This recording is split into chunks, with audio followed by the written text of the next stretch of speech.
Welcome to the Strategy Sync YouTube channel. Please subscribe and like to hear new book summaries. Today, we're diving deep into a single, powerful book, Robert Greene's Laws of Human Nature. That's right. And our goal in this deep dive is really to synthesize why we so often feel completely caught off guard. Right, by other people's behavior. Exactly, particularly manipulative or, destructive people, or even why we get confused by our own emotional spirals. This isn't just theory. We're here to gain knowledge quickly about the fundamental forces that govern human behavior. And the real mission, I think, is to show how understanding the roots of our own irrationality offers a path to real clarity and control. And it's such an essential mission because that confusion is, it's everywhere. Just think about the professional world for a second. We've all run into those individuals, absolutely, be they leaders, colleagues, even friends, who just seem to specialize in being aggressive. Yeah. Or passive-aggressive. And they are absolute masters at it. They play on our anxieties, our hopes, our emotions. And they often come across as so charming, don't they? Brimming with ideas and this deceptively confident energy. And that is exactly where the danger lies. We get drawn in by that surface confidence. And it's only much, much too late that we discover their bravado is often, completely irrational. Their plans are a mess. Ill-conceived, yeah. Wow. And they're operating from a place of just deep insecurity. These are the people who, often out of some secret envy, will happily sabotage your work. And they position you as a stepping stone. A stepping stone, exactly.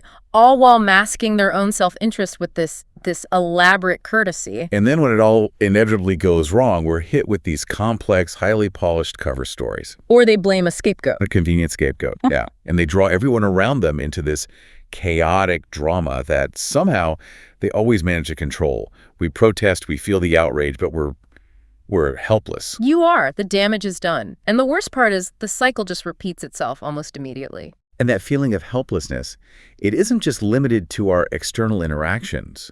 We feel it inside ourselves, too. I was just about to say that. You think about those moments when we suddenly say something highly charged that, just leaks out our anger or tension. And you offend a supervisor or a close friend, and then later you're just kicking yourself, wondering where on earth did that sudden impulse come from? Or we throw ourselves into some new complex scheme, investing all our energy and time. Right. Only to realize, months down the road, that the idea was just foolish. Yeah. Completely unrealistic from the start. Or maybe the most confusing one of all, we find ourselves in a relationship, could be professional, could be personal, with someone who is just precisely the wrong type for us. Someone who triggers our worst anxieties. Yes, and yet we feel this absolute, primal pull toward them. And that fundamental question just keeps coming back again and again. What has come over me? What has come over me? The promise of this book is that this question actually has answers.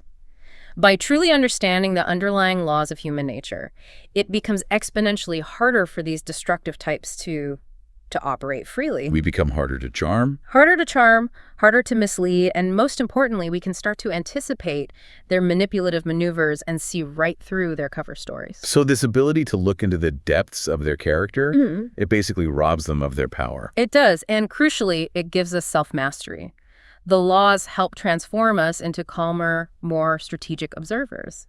They free us from the endless emotional drama that just needlessly drains our energy and distracts us from our goals. Right. It's vital to realize that when people lash out, they're often dealing with powerful emotions and issues, unfulfilled desires, childhood disappointments, these deep, entrenched patterns that predate you by years. Sometimes decades. Decades. Yeah. You just happened to cross their path and became a convenient screen for their projection. Okay, let's unpack this. Starting with the core challenge, the fundamental struggle of irrationality. Where exactly does this constant feeling of being pulled by unseen strings even originate? Well, it comes directly from the primitive forces that are, inside all of us. When we look at a powerful emotion, let's say a fit of anger, we usually identify a person or a group as the immediate cause. Right, they cut me off in traffic or my colleague insulted me. Exactly. But if we're truly honest and we dig a little deeper, we see the trigger often has roots far beyond that immediate moment. It might trace back to a childhood experience of neglect or maybe a specific set of circumstances that created a distinct pattern of reacting to what we perceive as disrespect. So in the moment, we're almost never reflective or rational. Rarely. We just ride the emotional wave and we instinctively point fingers. So those feelings, that sudden, intense surge of confidence, or that paralyzing insecurity, the creeping anxiety, even that overwhelming attraction, they aren't purely responses to what's happening right now. Not at all. They're triggered by a deeper, a primal current or force reaching our consciousness, and then we try to explain the reaction away superficially with whatever convenient story is available. I see. And there's a limited number of these core forces of human nature. They're responsible for both the destructive behaviors, envy, grandiosity, short-sightedness, blind conformity, but, and this is absolutely crucial to acknowledge, they also lead to the positive, essential human behaviors. Like empathy and cooperation. Exactly. The issue is when the primitive self-serving forces start to dominate. It is deeply tempting, especially in our modern, progressive, tech-saturated age, to believe that we've somehow evolved beyond these primitive roots. Right. That our sophistication and our gadgets mean we're more rational than our ancestors. Yeah. The book argues the truth is precisely the opposite. Human nature is stronger than any individual, any institution, or any technological invention we create. So instead of technology freeing us from our primitive side, we shape the technology to reflect our baser nature. Look at social media. The permeability of our emotions has been heightened dramatically. Viral effects sweep through the population instantaneously, often bypassing logical thought completely. and that creates the perfect conditions for manipulation, doesn't it? We see how manipulative leaders can exploit and control huge populations almost immediately. And because of the barrier of the screen, open aggression becomes so much easier. People can play out their shadow sides, their anger, their envy, their pettiness, without any real-world repercussions or accountability. And our tendencies to constantly compare ourselves, feel envy, and hunger for status through attention. All of it is just intensified by the ability to communicate so quickly with so many people who are, for all intents and purposes, strangers. And the tribal tendencies just thrive. They thrive. We seek comfort in finding a group, reinforcing our predetermined opinions in these virtual echo chambers, and immediately demonizing anyone who's an outsider. It leads directly to mob intimidation. And the rapid spread of panic or moral outrage. The potential for large-scale social mayhem, stemming from the primitive side of our nature, it's only increased. Ignoring these laws is just an exercise in futility. It dooms us to repeated patterns beyond our control and this perpetual feeling of confusion. But what if the emotion is justified? What if the anger, for example, is actually a necessary warning sign that you're being exploited or treated unjustly? Yeah. How do we distinguish between, a knee-jerk, primitive reaction from old patterns and genuine, necessary moral outrage? And that is the crucial distinction. It's why the quest for rationality is not about denying these primitive forces. It's about training ourselves to master them. Like a martial artist training their reflexes. Precisely. The book uses a really powerful analogy for this, cultivating the inner Athena. This is about acquiring a capacity, not a default state. So the voice of Athena represents a higher power within us, a potential we feel specifically in moments of calmness and focused detachment. Right. Rationality isn't something we're born with. It is acquired through consistent training and practice. And the book uses Pericles of Athens as the prime example. It does. He perfectly embodied this idea. He trained himself to never react in the heat of the moment, to never make an irreversible decision under the sway of a strong emotion. So what did he do instead? He would withdraw. He would analyze his feelings, subjecting his insecurities or his anger to just relentless scrutiny. And he often found that the immediate cause of his distress was utterly unjustified when he viewed it against the backdrop of his larger goals. Which made the feeling lose its grip. Exactly. Sometimes he had to physically withdraw, just take time to calm himself down, allowing that voice of Athena, that sense of objective wisdom, to come through. So the first task, then, is this continuous, ruthless scrutiny. Yes.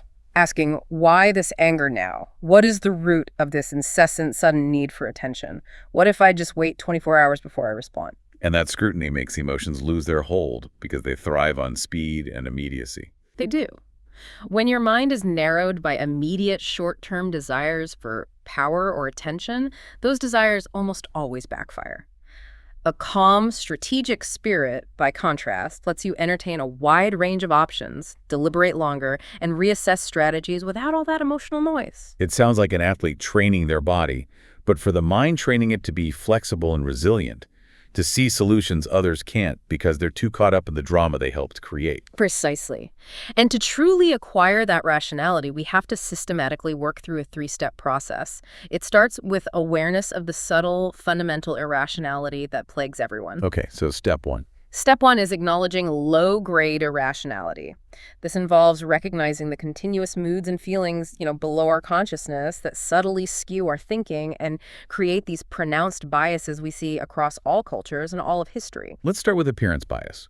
We assume we see people as they are, but the book reminds us again and again that we actually see them as they appear to us. And that appearance is almost always a carefully managed, sometimes misleading front. Right. People learn very quickly what presentation is appropriate and will be judged positively by their environment.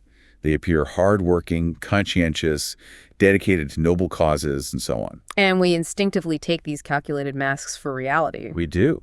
And we're highly prone to fall for the psychological phenomenon known as the halo effect. The halo effect being the bias where if a person has one impressive quality, say they're successful, good-looking, or articulate, we just automatically assume they have other positive qualities. Like trustworthiness, ethical integrity, a deep conscience. Yeah. Yes. And this conveniently obscures the fact that a lot of people who get ahead do so through, less than moral actions. Which they are experts at disguising with that carefully cultivated front.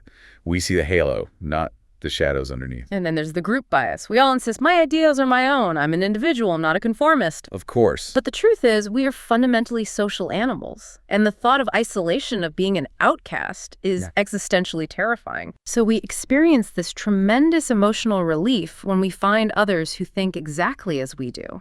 And this deep-seated motivation, the relief of belonging and the fear of exclusion, causes us to adopt group ideas and opinions, often without even being consciously aware of the pull. It's a huge pull. Think about political or professional identities. Yeah. Someone on the right or the left will almost automatically align themselves on dozens of complex issues, often without reading any of the underlying research. They just follow the group direction, as if by magic. And few would ever admit the massive subconscious influence the group identity has on their own thought patterns. Which brings us to step two, where things escalate into high-grade emotions.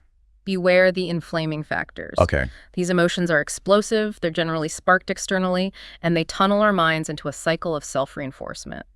The more we think about the emotion, the stronger it gets. So what's a major inflaming factor? Sudden gains or losses. Sudden success, like large financial winnings, an unexpected promotion, or a burst of attention.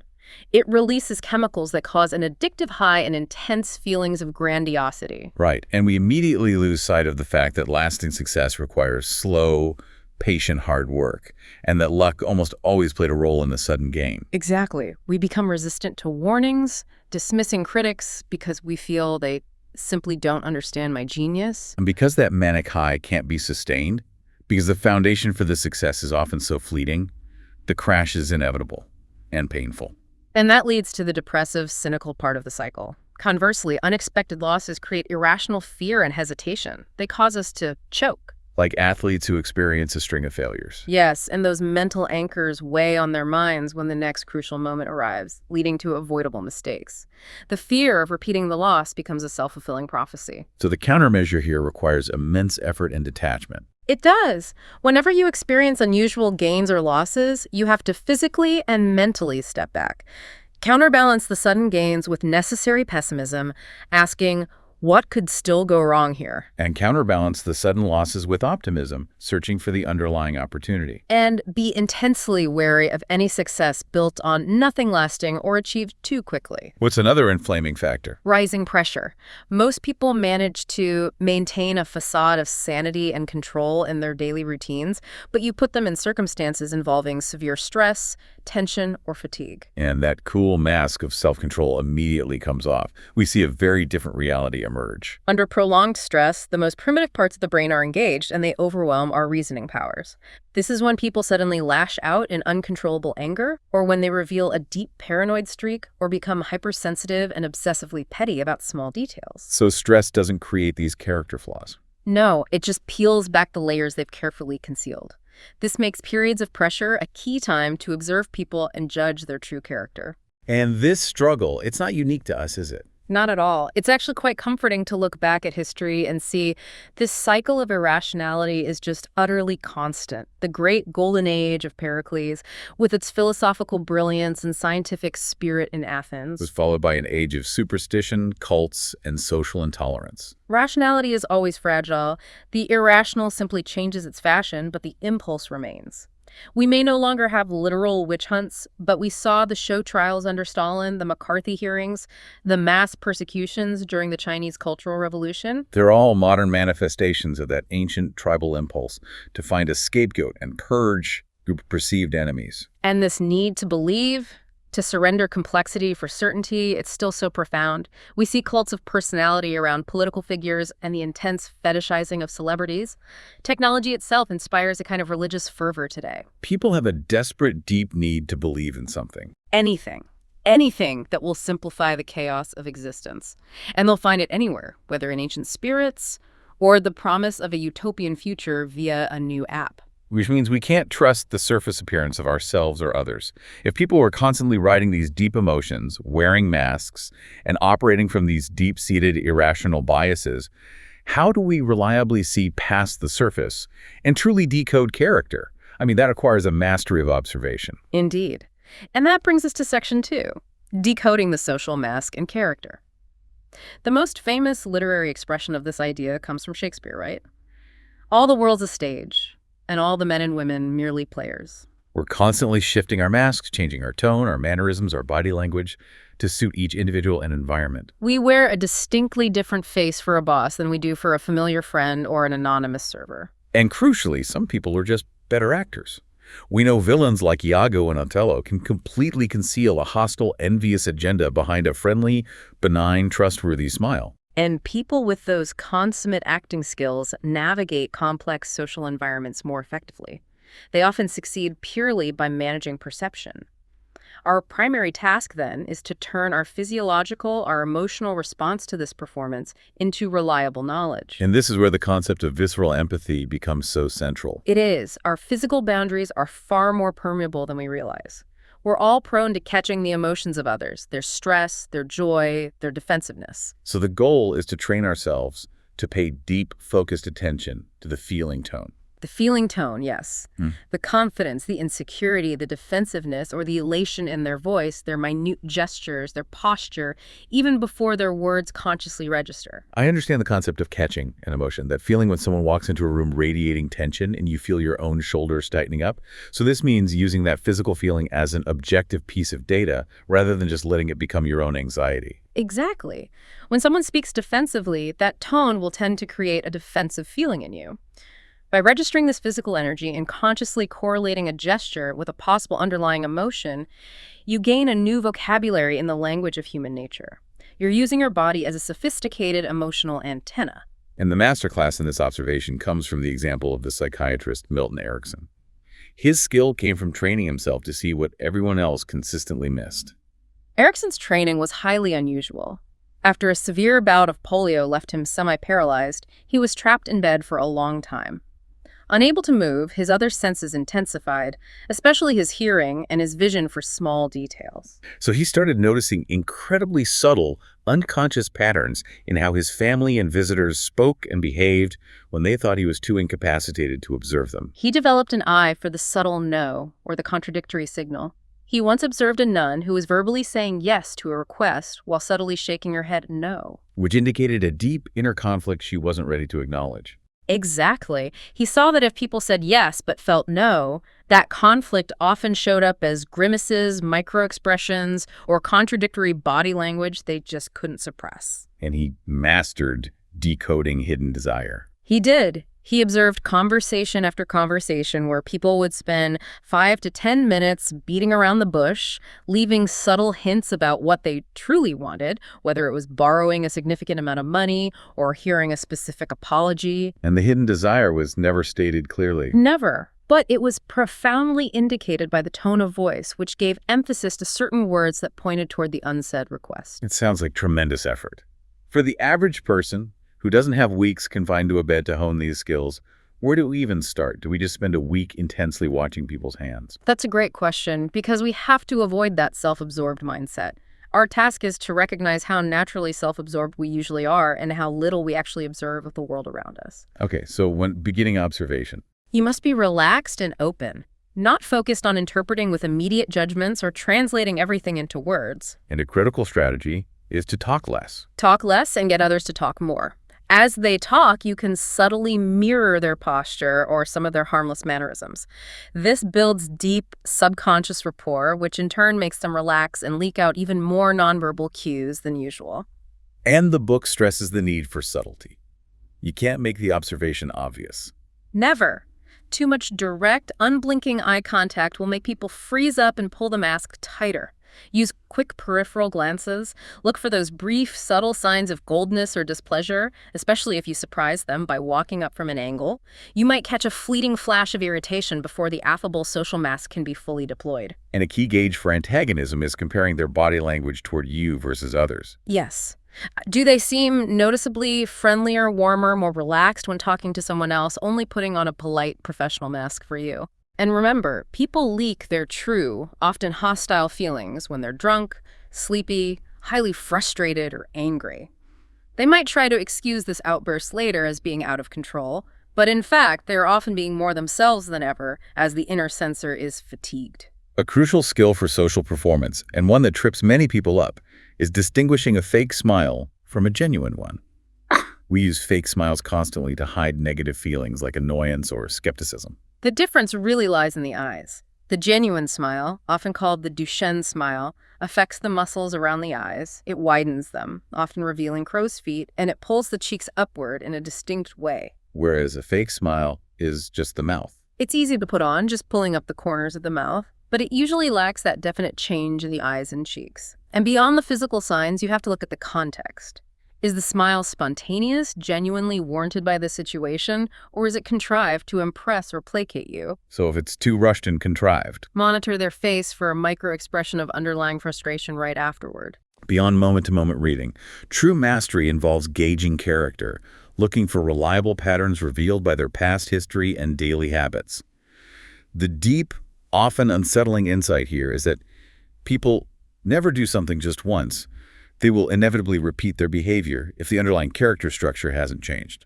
And to understand the deepest structures, we have to look at the deepest stamp on their character. Their attachment schemas, which are powerful, fixed tendencies formed in the first 3 to 4 years of life with their primary caregivers. Right. This quality of attachment creates deep, predictable tendencies affecting how we handle stress, intimacy, and relationships throughout our entire adulthood.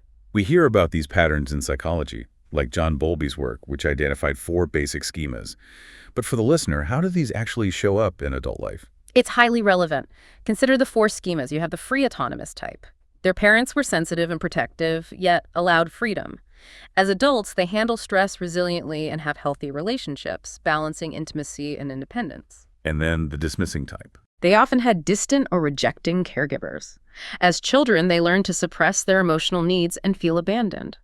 As adults, they become aggressively self-reliant, walling themselves off from dependency, avoiding deep emotional situations, and finding it very hard to commit. So under stress, they just shut down. You shut down communication completely. Then you have the enmeshed ambivalent type. They usually had inconsistent mothers, one moment deeply loving, the next rejecting or unavailable. That creates deep anxiety in the child. It does. And as adults, they display ambivalence in relationships. They pursue people intensely, then feel suffocated and retreat, only to panic and pursue again. Under stress, they become highly visible, demanding attention and reassurance to stabilize their internal anxiety. And finally, the disorganized type, which sounds the most concerning. These arise from chaotic or conflicting signals, possibly involving abuse or neglect. This leads to powerful, inconsistent emotional problems in adulthood. They struggle to regulate emotions, often lash out unpredictably, and exhibit self-sabotaging behavior because they lack a coherent internal model for relationships. We have to understand these fixed patterns in ourselves to mitigate negative behavior and accurately anticipate others' reactions to pressure. So if we suspect a pattern, how do we actively test character in the present? You observe their daily habits and, more importantly, how they handle adversity, adapt to change, and work with people who are their subordinates. And you can test them subtly with very little risk to yourself. How so? Give them a good-natured joke at their expense. Do they handle it gracefully, laughing it off? Or does a flash of cold resentment or suppressed anger appear in their eyes? Give them strategic, potentially sensitive information or a rumor. Do they immediately gossip, leak it, or abuse your trust? And perhaps the most telling test. Criticize them directly or offer pointed feedback. Right. Do they take it to heart and genuinely try to learn from it, or do they immediately show resentment, defensiveness, and start to undermine you later?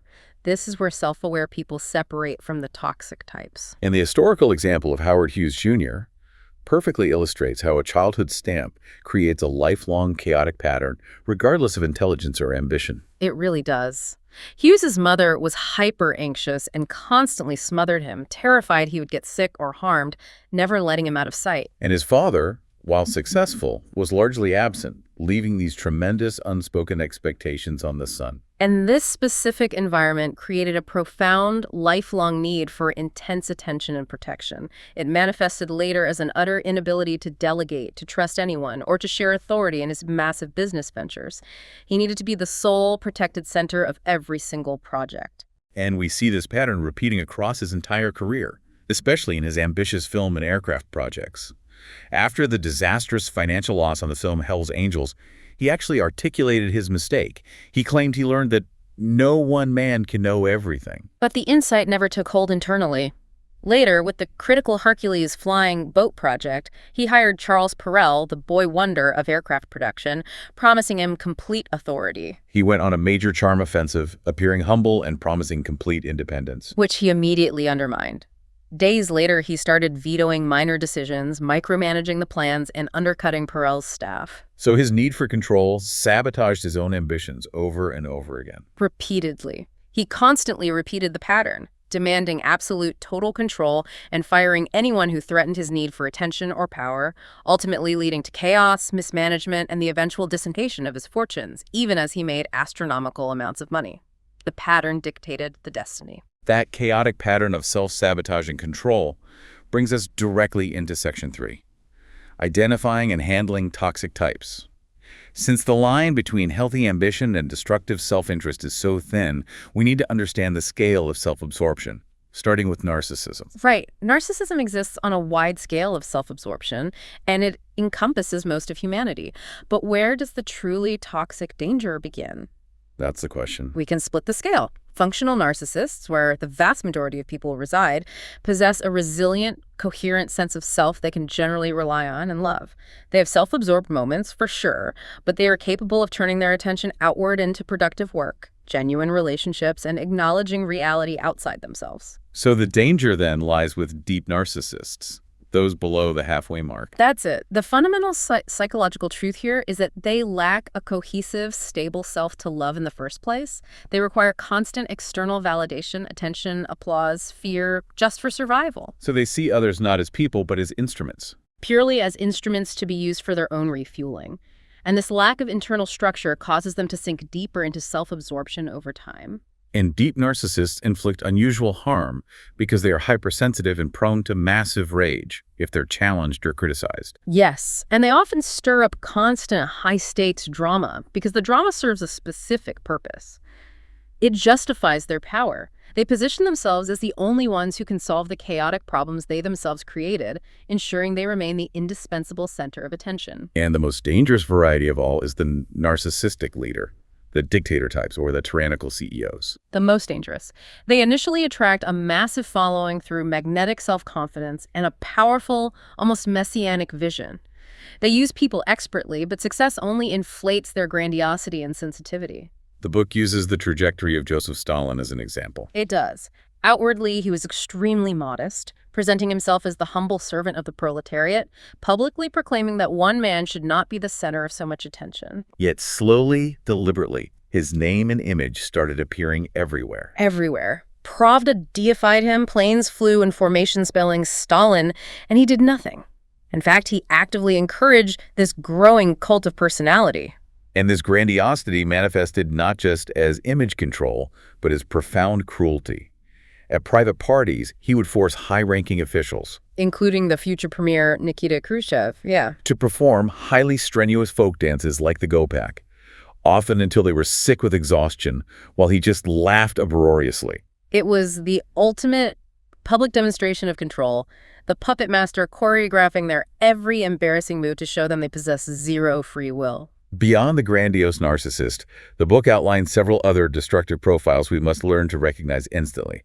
First, the pampered prince or princess. Yes. They radiate this superior, effortless confidence, and they've mastered the subtle art of getting others to constantly pamper them through these subtle expressions of deep need or implied helplessness. Their childhood was a lost paradise of indulgence, where they were protected from harsh realities and never learned to cope with friction or denial. So when they're denied what they want as adults, they immediately revert to baby-like behavior, pouting, withdrawing, throwing tantrums in a deliberate attempt to replicate that early pampering. They incite this behavior in others by making themselves seem exceptionally helpless or fragile. Then you have the rebel. This type mistrusts and hates all power figures, often fueled by deep disappointment from a parent or father figure they felt betrayed them. They gain attention and identity through their rebel pose, but they absolutely cannot accept criticism because they perceive it as reeking of authority. And if you cross them, They'll paint you as the oppressor and use corrosive humor or vicious gossip against you. and we must recognize the manipulative dynamic of the star. Right. This type plays heavily on the empathy of others by constantly appearing superior in goodness, suffering, or squalor, using continuous drama and theatrical gestures. The solution is recognizing that the focus is always on them. Everything they do or say is calculated for public consumption.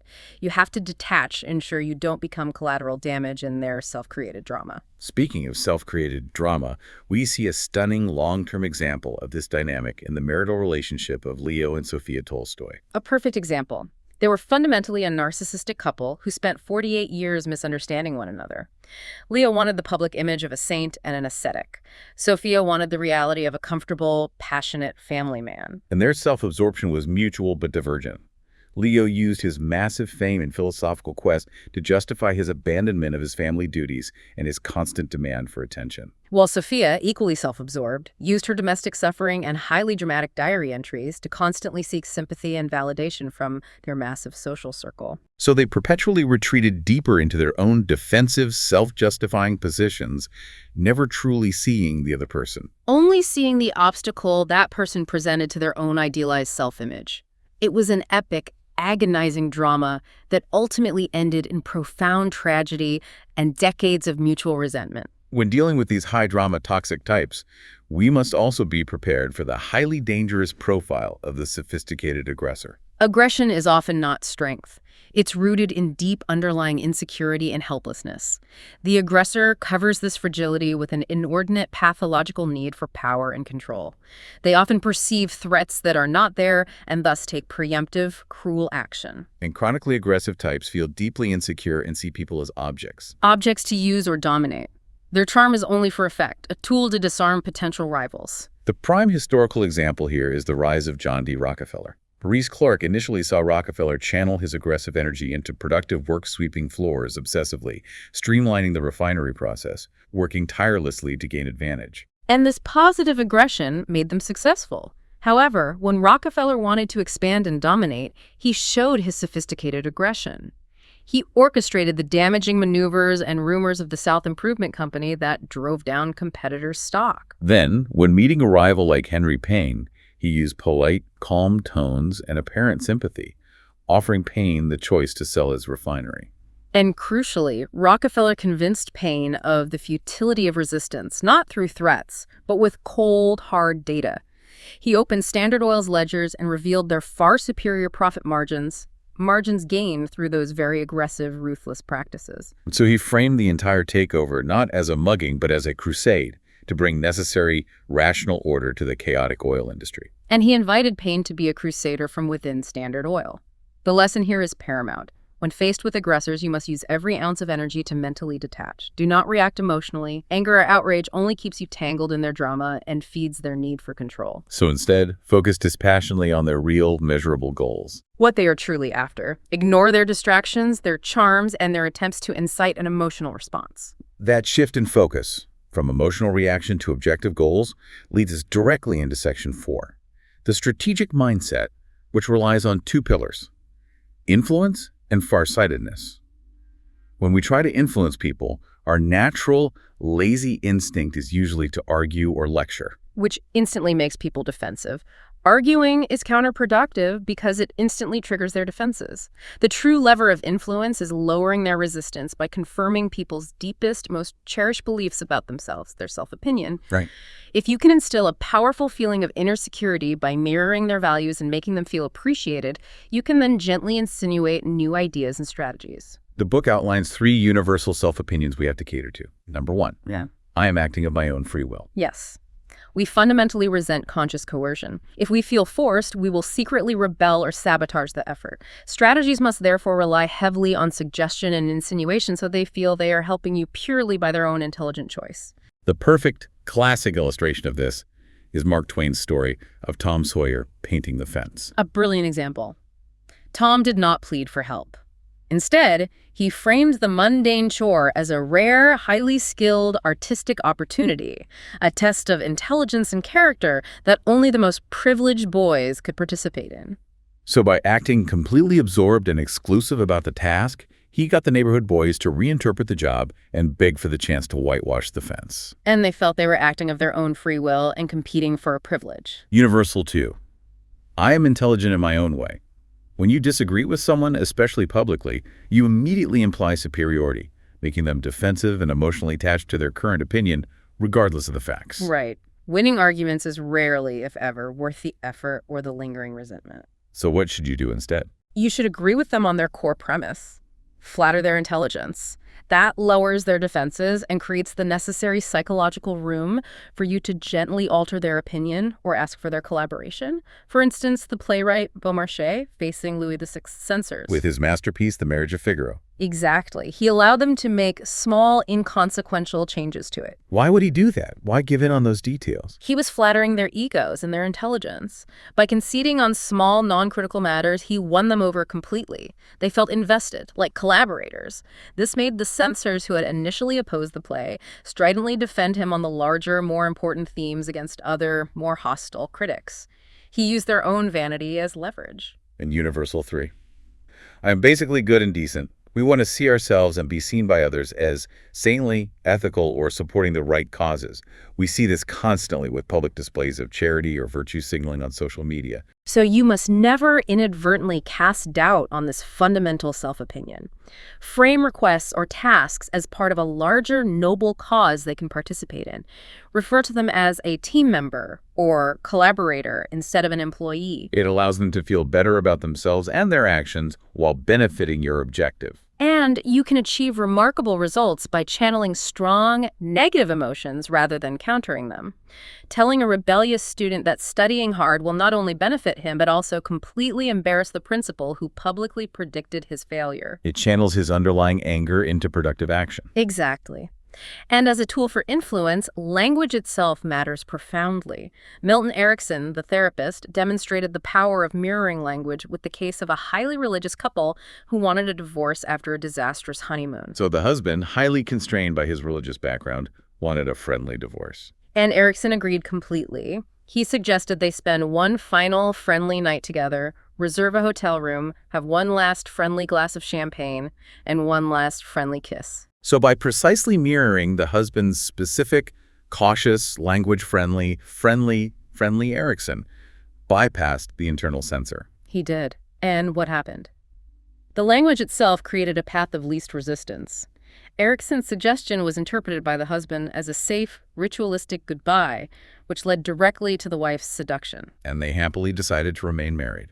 He did not move against their emotions or constraints. He moved with their emotions and their self-chosen language, influencing them without them ever realizing they were being guided. Moving from influence to strategy, the book stresses the absolute power of farsightedness. Short-sightedness is our reactive, natural default. We react to the immediate noise, which completely neutralizes reasoning. Whereas farsightedness requires detaching from the heat of the moment, seeking distance, and relentlessly calculating the long-term consequences of today's actions. When we operate with a narrow time frame, our actions often lead to disastrous, unintended consequences. Solutions grabbed quickly in the present invariably backfire.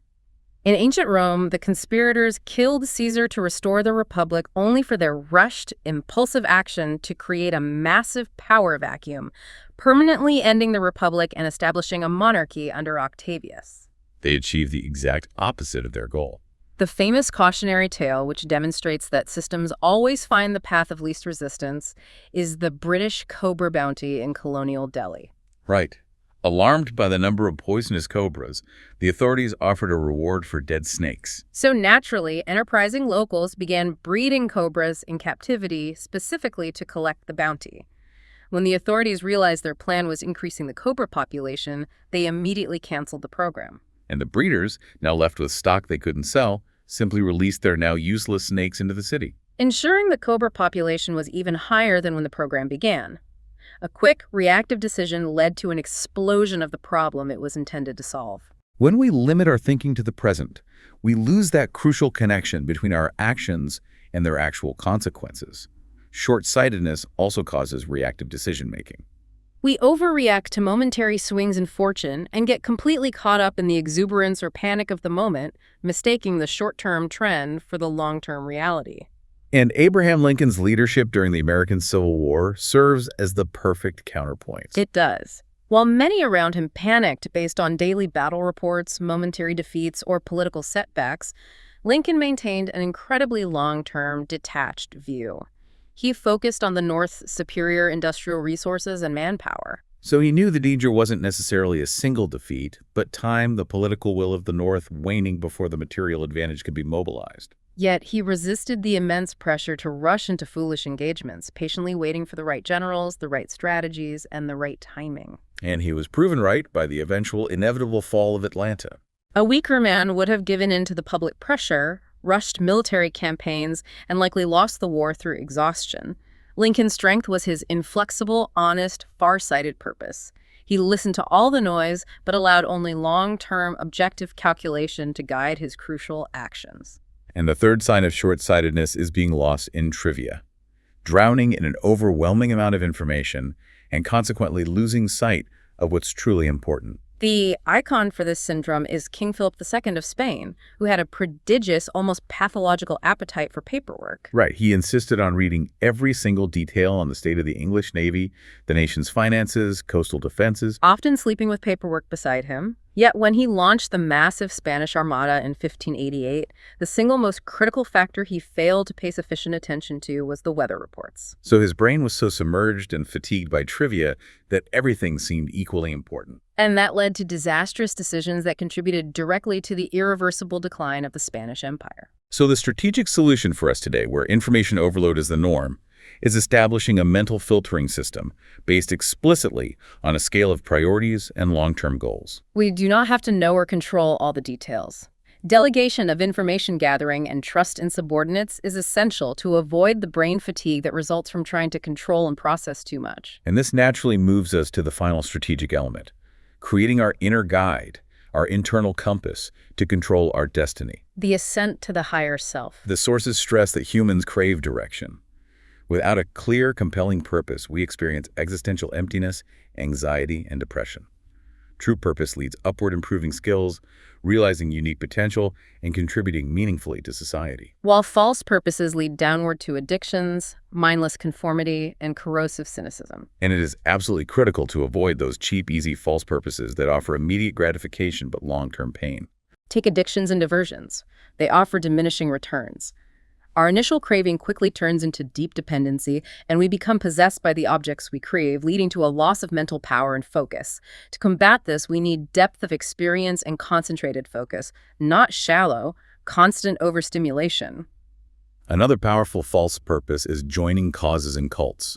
In the modern absence of great unifying belief systems, the void is easily filled by these micro-causes, often characterized by extreme, certainty-driven conviction and vague, unachievable goals. The problem is that these movements quickly identify and demonize enemies. They become a convenient means for people to vent deep personal frustration, envy, and suppressed hatred, rather than focusing on practical progress or specific goals. They become an outlet for personal failure. displacing responsibility onto an external enemy. Yes. And the relentless pursuit of money and success, if it's disconnected from our own inclination, is another major trap. It is. If we make money the primary solitary goal, we never truly cultivate our uniqueness and originality, leaving us vulnerable to being supplanted by others who are more passionate. And furthermore, if the quest is simply to have more money than others, it becomes an endless, exhausting, soulless endeavor that provides zero internal fulfillment. And perhaps the most pervasive modern trap: attention, particularly via social media platforms. Our self-esteem becomes tied directly to the attention we receive on a daily basis. This forces the individual into an escalating cycle where they must become increasingly outrageous, volatile, or dramatic to capture eyeballs. Effectively turning the individual into more of a clown than anything else. It's an exhausting, profoundly alienating quest where any slight dip in attention causes this gnawing, disproportionate pain. So how does one find a true purpose, one that lasts? True purpose is often described as a sense of destiny, or as the director Akira Kurosawa described it, finding a wind in the mountain pass. After Kurosawa felt utterly aimless, trying painting and hating his work as an assistant director, he watched a master director at work. That moment revealed his singular calling. It didn't just give him a job, it gave his restless, aggressive energy a comprehensive framework and a clear upward direction. It focused everything. And once we find our calling, the next essential step is the alchemy of character, turning weakness into strength. We can't eliminate the character stamp formed in our early years, but we can actively mitigate negative patterns and ruthlessly shape ourselves. The actress Joan Crawford provides a fascinating, almost ruthless case study in self-alchemy. Her childhood was marked by profound abandonment and grinding poverty, leaving her hypersensitive, full of deep sadness, and possessing a desperate, almost toxic need to be loved and affirmed. And she ruthlessly analyzed these profound flaws. She transformed her sadness and internal pain into raw material that audiences could identify with, bringing a visceral, genuine feeling into her dramatic roles. More brilliantly, her desperate need to be loved was directed surgically toward the camera itself. She performed for the lens, not for the director or the critics. And crucially, she turned her internal hypersensitivity outward, developing fine antennae tuned specifically to the likes and dislikes of the directors and producers she worked with, allowing her to incorporate criticism quickly. So she transformed a massive, painful psychological flaw into a professional, adaptable asset. She did, and this alchemy is vital for everyone, not just actresses. A hyper-perfectionist can channel that intense energy into productive, highly detailed work rather than micromanaging people into submission. A compulsive people-pleaser can control that trait and deploy it selectively as genuine, powerful social charm. And a fundamentally rebellious character can channel their dislike of conventions into innovative work instead of compulsively alienating everyone around them. For every profound weakness, there is a corresponding translatable strength if we are willing to work the clay of our character. To maintain this direction and ensure consistency, we need to cultivate inner authority and discipline. And the concept of authority is often wrongly disdained today, purely confusing it with self-serving, tyrannical leaders. This prejudice creates a dangerous fear of responsibility, leading to minimal leaders and parents who tragically act as friends rather than guides. But acknowledging authority is necessary for learning, for growth. We need something strong to ultimately push against, to find our own separate identity, and for stability. False forms of authority, like chasing consensus by numbers or always following the newest trend, invariably lead to chaos and distraction. So the inner authority is the cultivated voice of the higher self that must be built through daily conscious discipline. It is the voice that dictates focusing on long-term goals, taking absolute responsibility for every action, accepting reality as it is, and maintaining internal strength regardless of external events. When you cultivate this, you stop desperately needing the comfort, guidance, or external validation of a parent or external leader. You become your own mother and father, your own leader, truly independent. And this gives you the resilience to withstand the irrational pressures of the outside world. And this self-possession and strength is amplified by the final, paradoxical wisdom: the necessity of confronting our mortality.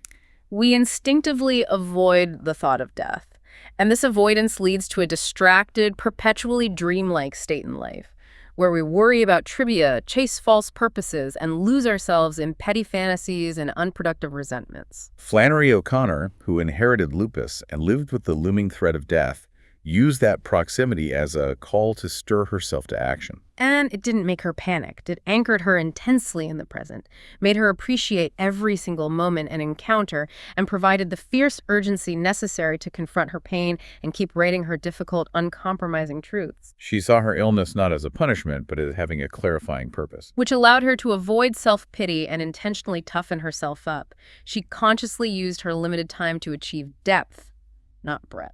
We also see this in Fyodor Dostoevsky, who, facing a firing squad in St. Petersburg, had his life flash before his eyes in those few minutes before his sentence was commuted. He felt everything, the cobblestones, the wind, the faces of his executioners, with this excruciating, vibrant clarity. And that experience remained embedded in him. Making him feel profoundly reborn. His observational powers and his empathy for the fragility of human existence intensified dramatically.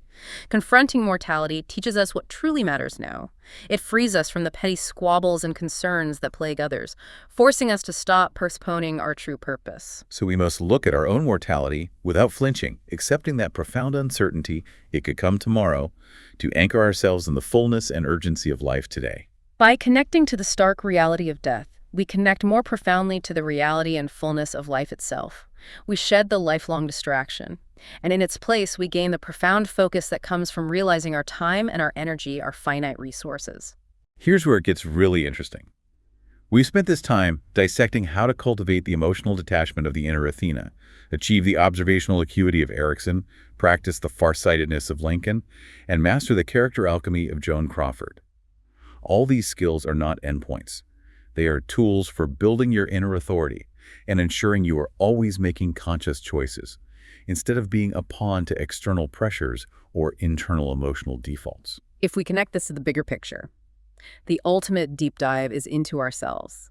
It is impossible to eliminate our character stamp, but we must embrace our character as the clay we work with to shape our destiny. The goal is simple: to stop mindlessly reproducing the negative emotions and self-sabotaging patterns we see everywhere around us. We started by noting how aggressive types can draw us into dramas they control. And we saw the case of the narcissistic couple, the Tolstoys, where both sides retreated deeper into defensive positions, misunderstanding the other, and feeding off decades of mutual resentment because of their divergent self-absorbed values and lack of internal empathy. And that decades-long misunderstanding stems from a failure of self-awareness. The greatest power you can cultivate is not just seeing the truth in others and anticipating their maneuvers, but applying that same brutal, objective insight to yourself. If you can use this new awareness to stop even one recurring negative pattern in your own life, whether it's self-sabotage, emotional overreaction, or professional short-sightedness, what single long-held frustration or failure might finally yield to your persistent, rational effort? That's a powerful note to end on. Thank you for joining this deep dive into Robert Greene's essential book, Laws of Human Nature.